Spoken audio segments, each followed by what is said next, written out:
नमस्कार दोस्तों, मेरा नाम है सौरभ। आज हम जानेंगे एयर कंडीशनर के बारे में। यदि हम एयर कंडीशनर लेने का विचार कर रहे हैं या प्लानिंग कर रहे हैं तो हमें किन किन बातों को याद रखना है एयर कंडीशनर के एसी लेते समय। आइए वीडियो शुरू करते हैं।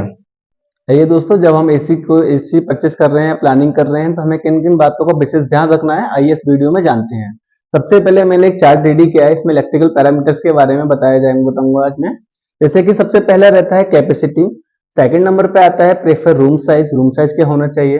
सेकंड नंबर पे, थर्ड नंबर पे रहता है वायर केबल सिलेक्शन, यदि कोई वायर हम यूज कर रहे हैं तो कितने स्क्वायर एम की होनी चाहिए। तो फोर्थ नंबर पे आता है हमारा स्टेबलाइजर, कि एसी में हम स्टेबलाइजर परचेस कर रहे हैं तो कितने, क्या उसकी क्वालिटी होनी चाहिए, कितने केवी का होना चाहिए। फोर्थ, उसके वोल्टेज रेटिंग क्या होती है। लास्ट में हम बात करेंगे एमसीबी रेटिंग के बारे में, कि हम एसी परचेस कर रहे हैं तो कितने एम्पेयर के हमें एमसीबी यूज करनी है। सबसे पहले अगर हम 1 टन का एसी हमको यूज कर रहे हैं तो इसके लिए हमारा जो रूम साइज होना चाहिए वो 100 स्क्वायर फीट का होना चाहिए। यदि इससे अबव जाएगा तो हमारा 1 टन का एसी इसमें वर्किंग नहीं करेगा, हमें 1.5 टन में कन्वर्ट होना पड़ेगा। अगर थर्ड नंबर पे अगर हम 1 टन का एसी परचेस करते हैं तो हमें जो वायर का सिलेक्शन करना है 1.5 स्क्वायर एम का वायर यूज करना है। स्टेबलाइजर हम परचेस करेंगे तो हमें 3 केवी का स्टेपर परचेस करना है।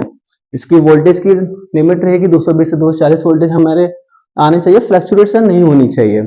अगर हम एमसीबी इसमें 1 टन के एसी में लगाएंगे तो 16 एम्पियर तक के एमसीबी लगा सकते हैं। इससे अपर में हम एमसीबी लगाएंगे तो लाइट अगर फ्लक्चुएट करती है तो कभी एमसीबी हाई एम्पियर की एमसीबी होगी तो वो ट्रिप नहीं होगी, जिससे हमारी वायर भी शॉर्ट हो सकती है और एसी भी हमारी प्रॉब्लम आ सकती है।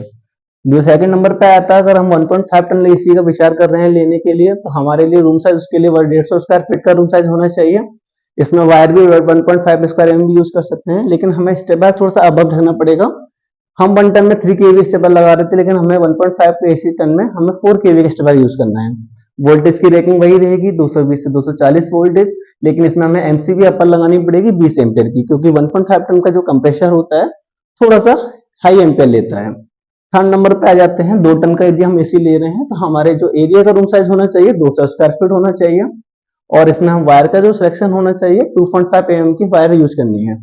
इसमें हैवी वायर यूज होती है। इसमें अगर हम स्टेबलाइजर परचेस करेंगे तो हमें कम से कम 5 केवी का स्टेबलाइजर परचेस करना होगा इसके लिए, और वोल्टेज की रेटिंग वही रहेगी 220 से 240 वोल्टेज। हमें इसमें फ्लक्चुएशन नहीं होना चाहिए। लास्ट में आ जाते हैं एम्पेयर के बारे में। तो हमें 2 टन का अगर हम एसी परचेस करते हैं तो कम से कम हमें 32 एम्पेयर की एमसीबी यूज करनी है, जिससे उसका लोड आराम से एमसीबी हटा सके।